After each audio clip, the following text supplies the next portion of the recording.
Hi friends, நம்ம இன்றைக்கி ராகி மாவை வச்சு ஒரு சூப்பரான ஹெல்த்தியான ஒரு ரெசிபி தான் பார்க்க போகிறோம். இது ராகி மாவு புட்டுன்னு சொல்லுவாங்க. எங்கள் ஊர் சைடு மங்கூருண்டன்னுட்டுன்னு சொல்லுவாங்க. ஒரு சிலவங்க ராகி சிமிழ்னு சொல்கிறாங்க. இதுக்கு நாங்கள் 1 கிலோ மாவை எடுத்து நல்லா உப்பு போட்டு தண்ணி தெளித்து குழச்சி எடுத்துக்கலாம். இது ஏஜ் அட்டன் பண்ணியிருக்கக்குள்ளார பொம்பளை பசங்களுக்கு கொடுப்பாங்க. உடம்புக்கு இடுப்புக்கு எல்லாமே ரொம்ப நல்லது அப்படின்னுட்டுன்னு. ஆயா இருக்கும்போது உரலில் இடித்து நல்லா ஹெல்த்தியாக செஞ்சு கொடுப்பாங்க. இப்போ உரல்லாம் யாரும் யூஸ் பண்ணுறது கிடையாது. அதுக்காக மிக்சியில் தான் அரைச்சி செய்கிறாங்க. இப்போ குழச்சி எடுத்ததுக்கப்புறம் இந்த மாவை வேக வச்சு எடுத்துக்க போகிறோம். மாவு வேகிறதுக்கு ஒரு 10லேருந்து 15 நிமிஷம் தான் ஆகும். இப்போ மாவு வேகிறதுக்குள்ள 1 கிலோ ராகி மாவுக்கு 400 கிராம் வெள்ளை எள்ளு, 400 கிராம் வறுத்த மல்லாட்டை எல்லாத்தையுமே வறுத்து ஃபைனாக அரைச்சி எடுத்துக்க போகிறோம்.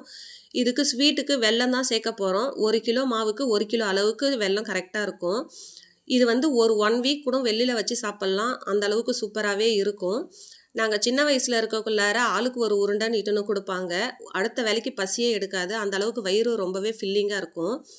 இப்போ மாவு நமக்கு வெந்ததுக்கப்புறம் ஒரு பவுலில் அரைச்சி வச்சுருக்கிற பொடி, மாவு, வெல்லம் எல்லாத்தையுமே சேர்த்து நல்லா சூடாக இருக்கக்குள்ளாரே மிக்ஸ் பண்ணி எடுத்துக்க போகிறோம். இப்போ ஃப்ளேவருக்காக கொஞ்சமாக ஏலக்காய் பொடியும் சேர்த்து நல்லா உருண்டையாக பிடிச்சி எடுத்தோன்னா அந்த மங்கு உருண்டை ரெடி ஆகிடும். யாரெல்லாம் இந்த மங்கு உருண்டையை இந்த மாதிரி மெத்தடில் சாப்பிட்ருக்குறீங்கன்னுட்டுன்னு மறக்காமல் கமெண்ட் பண்ணுங்கள்.